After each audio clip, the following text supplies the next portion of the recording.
దారితీస్తుంది. మరి ఏమంటారు?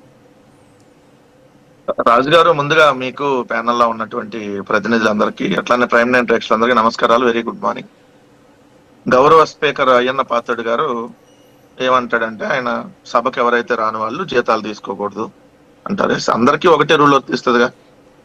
ఇప్పుడు తెలుగుదేశం ఎమ్మెల్యేలు ఇప్పటి వరకు 18 నెలల కాలంలో ఎన్ని రోజులు ఆబ్సెంట్ అయ్యారు?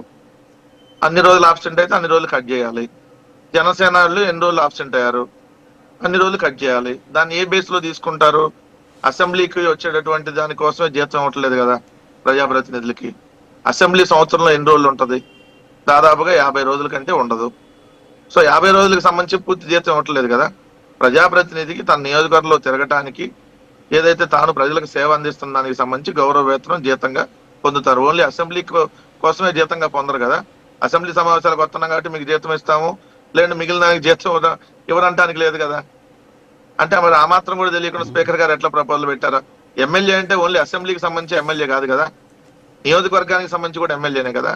నియోజకవర్గాల్లో తన సమస్యలను ప్రజలకు సంబంధించినటువంటి సమస్యల మీద అడ్రస్ చేస్తున్నారా లేదా? జిల్లాల్లో మీటింగులు జరుగుతాయి, మీకు తెలియదే ఉంది. కలెక్టర్లు, మంత్రులు అందరూ కూడా దాంట్లో హాజరవుతారు. దాంట్లో అటెండ్ అయ్యి ఆ నియోజకవర్గంలో సమస్యలను స్పందిస్తున్నారా లేదా? ఇంకా అనేక దాంట్లో ఉంటాయి. మేము ఆల్రెడీ ఎమ్మెల్యేలు అసెంబ్లీకి రాకపోయినా ఆల్రెడీ అసెంబ్లీలో ప్రశ్నోత్తరాల సమయంలో ఏదైతే మా క్వశ్చన్స్ కి వాళ్ళ ఆన్సర్లు కూడా చెప్పినటువంటి పరిస్థితి. 30,000 మంది మహిళలు మిస్ అయ్యారని అడిగాం.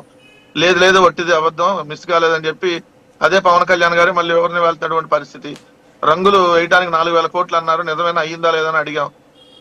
లేదు లేదు, కేవలం 100 కోట్లు అయింది, అది కూడా ఎంబుక్కుల్లోనే అన్నారు. ఇట్లాంటి అనేక అప్పుల గురించి వాళ్ళు చేసినటువంటి దుష్ప్రచారం మేము అసెంబ్లీకి రాకపోయినా అడుగున్నాం.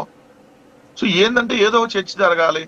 ఇప్పుడు అసలు విషయాలను పక్కన పడేసి ఇప్పుడు 164 మంది వాళ్ళు టీం ఉన్నారు కదా, 3 పార్టీలు. ఈ రోజు ఆ 164 మంది 11 మంది కూడా డిస్కషన్ ఎందుకు? మేము ఆఫ్టర్ ఆల్ 11 ఎమ్మెల్యేనే, మీరు పులివెందుల ఎమ్మెల్యే మాత్రమే, మీ ప్రతిపక్ష నాయకుడు హోదా లేదు అని చెప్పి మాట్లాడే వాళ్ళకి మా గురించి డిస్కషన్ ఎందుకు? సో అయ్యన్న పాత్రుడు గారికి చాలా సమస్యలు ఉన్నాయి నిజంగా ప్రస్తావించాలంటే. ఏదైతే ఉత్తరాంధ్రలో గంజాయి హబ్ గా తయారైపోతా ఉంది, దాని గురించి మాట్లాడొచ్చు ఆయన.